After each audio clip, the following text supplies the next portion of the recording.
Rajarshi Shahu Chhatrapati memorial trust गेले 39 वर्ष राजर्षी शाहू महाराज यांच्या पुरोगामी विचारांचा प्रसार करण्याचे कार्य करत आहे। यावर्षी राजर्षी शाहू छत्रपती मेमोरियल ट्रस्ट कोल्हापूर प्रतिवर्षी शाहू महाराजांच्या जयंतीच्या दिवशी राजर्षी शाहू महाराजांचे विचार, आचार, आदर्श याचे अनुकरण करणाऱ्या व्यक्तींना मानाचा असा राजर्षी शाहू पुरस्कार म्हणून गौरव करण्यात येतो।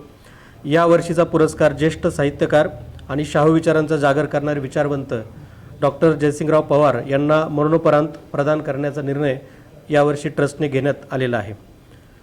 डॉक्टर जयसिंग पवार हे महाराष्ट्रातील ज्येष्ठ इतिहास संशोधक होते। त्यांनी मराठी शाहीचा इतिहास आणि राजर्षी शाहू महाराज यांचे विचार जगभरात पोहोचवण्याचे खूप मोठे कार्य केले आहे। यापूर्वी त्यांना मोठ्या प्रमाणात 30पेक्षा जास्त पुरस्कारांनी सन्मानित करण्यात आलेला आहे। या सगळ्याचा विचार करून राजर्षी शाहू छत्रपती मेमोरियल ट्रस्ट यांनी यावर्षीचा 40वा पुरस्कार डॉक्टर जयसिंगराव पवार यांना मरणोपरांत प्रदान करण्याचा निर्णय घेण्यात आलेला आहे।